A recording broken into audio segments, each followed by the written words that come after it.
Hello and welcome back to Diagonal Move. My name's Neil and today we are going to be looking at the print and play games that I'm hoping to feature on the channel in the coming months as the channel moves through into its second year in existence. It was the channel's birthday the other day and I featured the boxed games that I would like to show on the channel and kind of asked were there any that people might like to see me do first, and the same thing here. I'm going to go through these games one at a time. I'm going to have to take them out of the folders and put them all out on the table so you can see them properly. Don't have a nice handy box with print and play games quite like you do with the retail games, but hopefully if there's anything that catches your eye, let me know and try and get it moved up the to-do list. So the first thing I'm going to look at in this parade of print and play games is one from my shelf of shame in the print and play world. Much like yesterday where I started with games I've been meaning to feature for a very long time, this is another one I've been meaning to feature. It's called In the Trenches, Devil Dogs. It is the first in quite a long or a lengthy maybe series of games from Tiny Bell Publishing. It's set during the First World War. We have obviously some small hex and counter maps. There's actually 3 for the different scenarios that you have in the base set, as it's called. It's a tactical game. You move your figures, your marines as they are in this case, to try and take certain objectives on the board. It's a game that has quite a sizable rulebook for a small footprint game, but you don't need all the rules for this particular module. There's a range of expansions. It's quite a large series at Tiny Battle 2, and I think that's possibly the reason why I haven't featured it to now, is because it was one of the very first print and play games I attempted to make, and one of the very first war games I was playing as well, and I found working out which of the rules that which rules were applicable in this particular set versus some of the others in the series and so on. For example, the rules have rules of vehicles and all sorts in here, but there are no vehicles in this set, as far as I remember. So yeah, it's one that I would definitely like to feature. It's one that perhaps I had a struggle with when I was first learning, so it would be good to get this one back to the table and film something on it, because I do remember enjoying it once I got the hang of it. Next up we have another game from my print and play shelf of shame, and that is Space Vermin from Beyond, which is a game that I bought maybe 9 months ago now, and I haven't even played it, and that is a real surprise to me, because this series, which is it's another Tiny Battle series game. It's the middle in the Invaders from Dimension X series, coming after Invaders itself and before Attack of the Bigfoot Colossi. 2 games I absolutely thoroughly enjoy, and so it's really surprising that I haven't got this one to the table yet. I even went through the trouble of having this one printed out at a print shop, tried to do a decent job with the counters, and I just haven't played it. I think I had it set up once, and then one thing after another didn't get it played. Anyway, this is a great series and I'm really keen to play it. So why it is the forgotten middle child of that series, I do not know, but it certainly is. We do have a couple of different maps for the different scenarios here. It's another lovely feature of this series. The maps are very nice, and it's quite a simple game normally. Maybe this one's slightly more or less complex than the other 2, I don't know, but they're generally fun. It's a B-movie sci-fi war game, and you can't knock that really. And so this one absolutely going to feature at some point, as with In the Trenches, just a case of when. Next up we have a game called Schwabenland, which is continuing that sci-fi wargame theme. This time it's the the Nazis versus the space aliens in Antarctica. A little bit of a puzzle putting this one together. I think that map is correct, but it's another one from Tiny Battle, and it is again a fun looking game. I haven't played this one yet. This is actually relatively recent, so this one doesn't count for the shelf of shame, but it's definitely a game which is certainly in a similar theme to the Space Famine and Invaders, in the sense that it certainly looks quite light-hearted. There are a bunch of scenarios, and I just realised I haven't even stuck the rulebook together just yet, but hopefully give you a sense of what's in here. You have the various German units, and then you have these alien worms. It's a tactical game again. There is a bunch of scenarios at the back, which certainly looks like fun. I think I may have put the map together incorrectly, I'm not sure. But yeah, so Schwabenland in aliens versus the Nazis.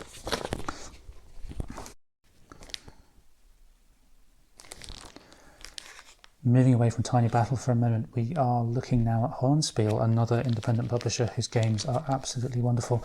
And in this case, we have Agricola, Master of Britain, in which we are the governor of what would eventually become Britain, and we are ensuring it is a peaceful colony for our Roman masters.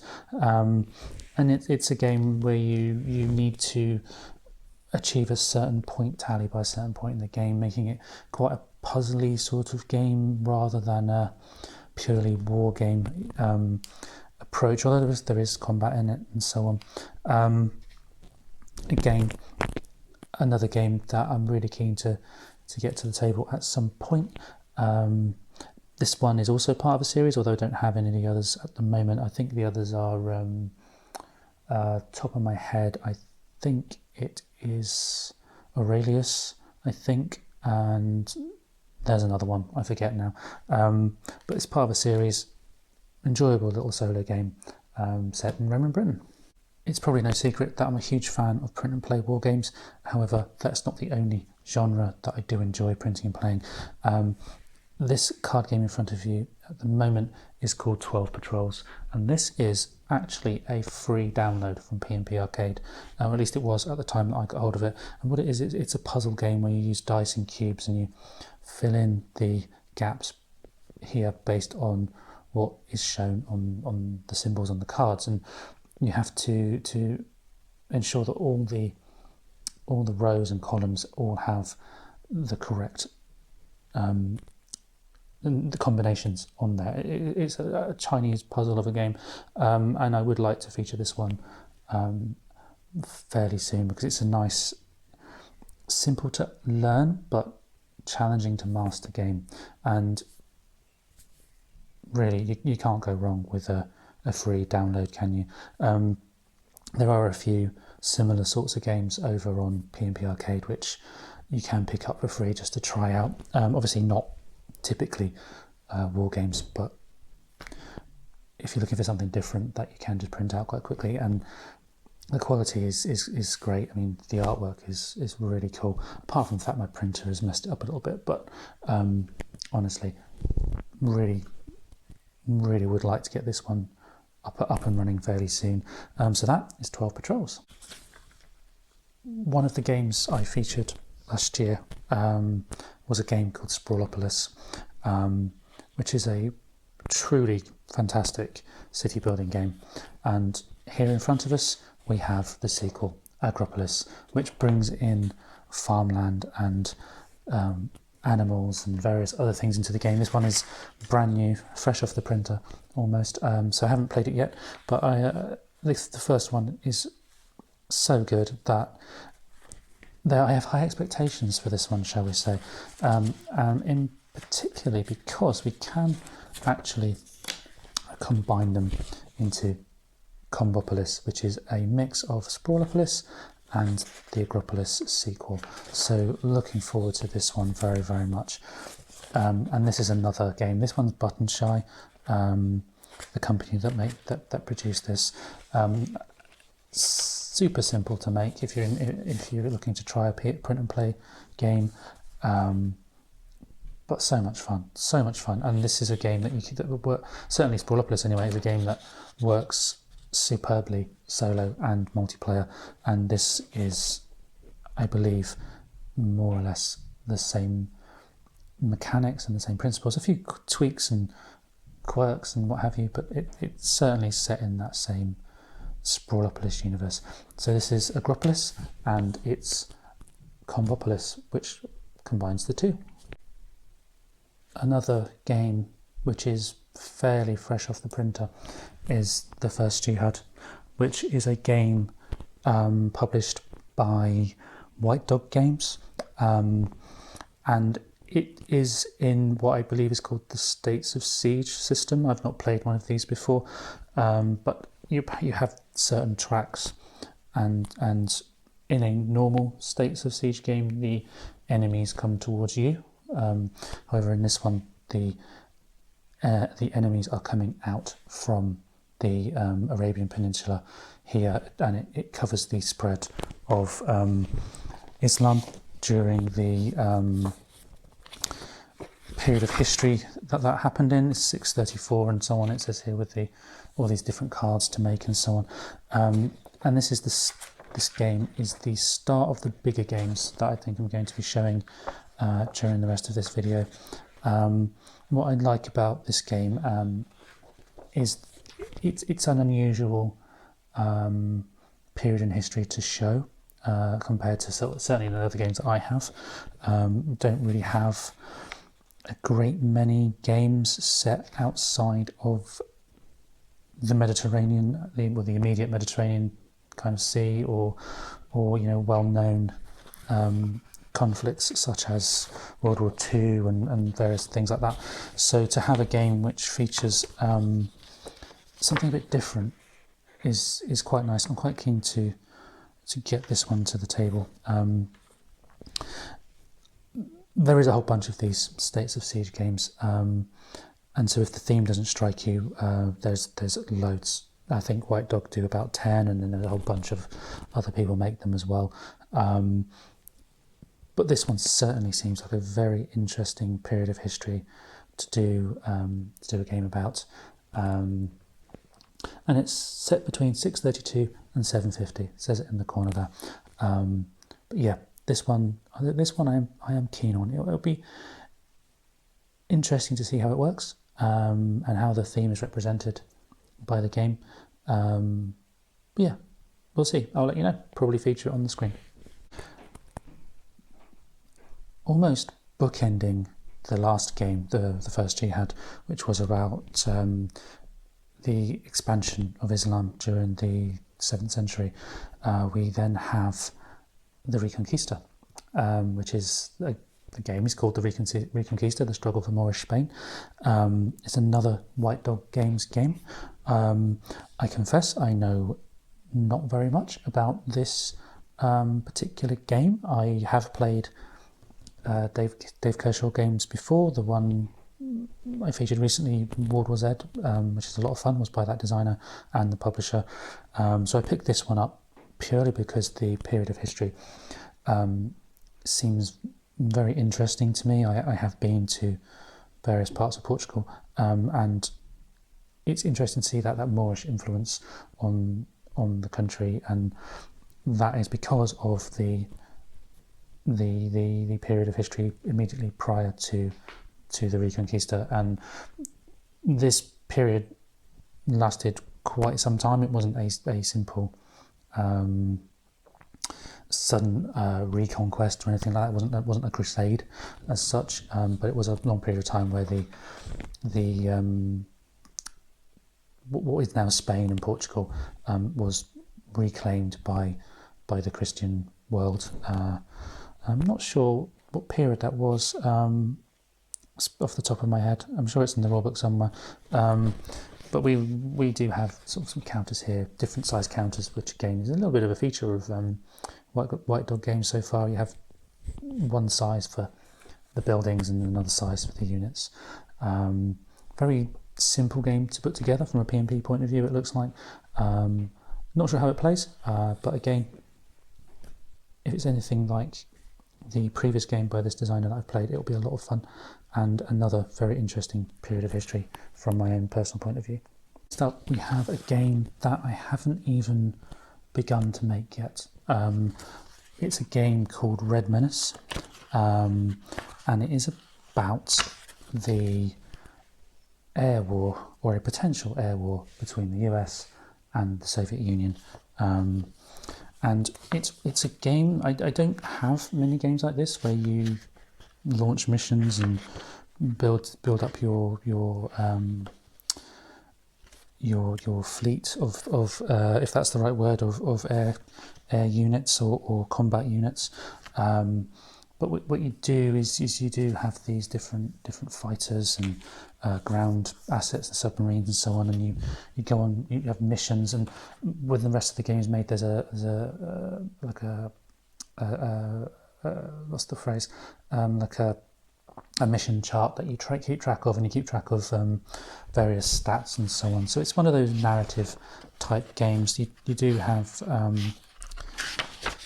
various event cards and things that you need to print off, and it's an interesting game. I think it certainly seems like an interesting game. It appears to be, as far as I can tell, a game that is only print and play. I don't know if they've ever made a boxed game. I'm sure somebody somewhere knows. But you have a bunch of cards, and you have those cool looking aircraft counters. I don't have another aircraft based game, or a game that features aircraft quite so heavily as this one seems to. So yeah, it's going to be an interesting one to learn. Narrative style game. Only really have Rivals in the Ardennes, which I did a series on a little while ago. This one features strategic nuclear airstrikes, it seems. Now we have the start of the bigger games. Normally or up to now at least, I have tended to go for smaller games because they're easier to make. There's simply not as many moving parts in them when you come to make them. But this game here, this wonderful map you see in front of you, this is Antony and Cleopatra by Hollandspiel, and it's a game that I confess I did not realise was quite as big as it is when I bought it. But we have this large map here. We've got various units, Roman legions, and we have naval units. We also have a bunch of cards that are used. Various things in the game, and I haven't played it yet. It's one that's very high up on my to-do list. It is quite a sizable game, obviously set in and around the Mediterranean, and I believe it is the eastern half of the Roman Empire against the western half of the Roman Empire, other way around. But what I just like about this game so far is the map. The map is just fantastic with these nice big hexes and stuff. Hollandspiel games that I've played before have been relatively small, but always had something different and something new about them that's just been fun to play. And this one, as far as I can tell at the moment, doesn't seem to be any different to those, except it's just bigger, which I do hope means better. But there's quite a chunky rule book with this one. Maybe a little while to get my way through it, work my way through it. It certainly has taken me some time to make.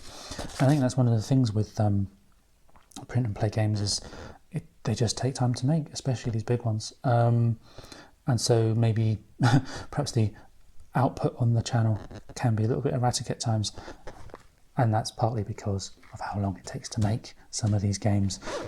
Anyway, Antony and Cleopatra from Hollandspiel. I reckon it's going to be cool. This massive map on the screen at the moment is Crowbar, the Rangers at Ponderhook. This is D-Day. You play the Rangers coming off the beach, up the cliffs, trying to complete various objectives all the way over on the other side of the map, kind of up here. Dedicated solo game. It does have a dice-driven element to it. There's custom dice in it. So from a print and play perspective, this is one of the bigger games that I've attempted to do. It is by Herman Luttman, who I've featured a few of his games on the channel over last year, and he was kind enough to do an interview with me as well last year. But it's a game which has, I believe, a slightly lighter set of rules compared to some games that I feature sometimes. But the one thing I'd really like to show now is the size of the counters. When I find that clearly I've not quite finished putting this one together. This is one that's going to take quite a bit of time, but the size of the counters, and it's one of those things. If companies like Flying Pig Games, I think this one is, Flying Pig Games, if they can put together big games like this that you would normally see retailing, certainly in the UK at least, for a best part of £100, and they can put them together as a print and play file where you can make it yourself and make these more expensive. And honestly, over here, particularly these days, much harder to get hold of games available through print and play. You can kind of wonder, could other companies do the same? But this one is, this has got everything that I like. It's got event cards, it's got dice, it's got events, it's got various counterattack things going on.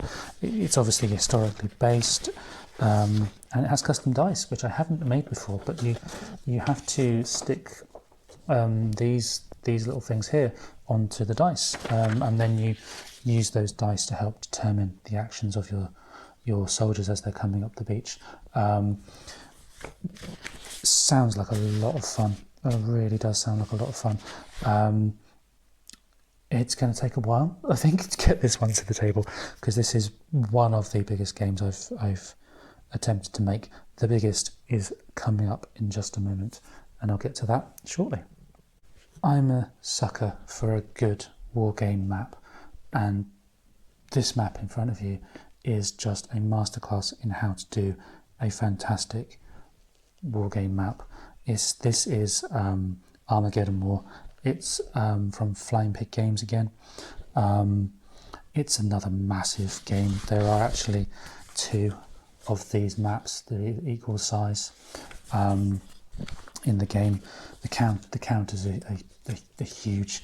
But what I love about this map is that it's set in the Middle East, in the desert in the Middle East, and it could have been so flat and featureless. You see some games set in that part of the world where there's not a lot of variation in terrain, and so you see these maps that are basically just blank. They're just basically white sheets of paper with a grid on them. But this one is just fantastic, and if you look closely, they put these really nice touches on. Like you can see the tire tracks of the tanks and so on, and it's got the nice centre of the hex, so you can check for the line of sight, and it's got these features of interest around these areas here. It's just so well done, and the counters as well. We've got this fantastic artwork on here. We've got the counters, and we've also got these directional counters around. I've not played this one quite clearly, but I've wanted to get hold of Armageddon War for such a long time, ever since it first came out a few years ago, and honestly, in the UK anyway, it is such an expensive game, and it's completely sold out everywhere as far as I can tell now. So to be able to get this print and play is just fantastic from my point of view. And when I finally make it, and this is another one with tons of counters, custom dice, I've also actually picked up the Alone in the Desert solo expansion, so I can give this a proper solo playthrough rather than playing both sides.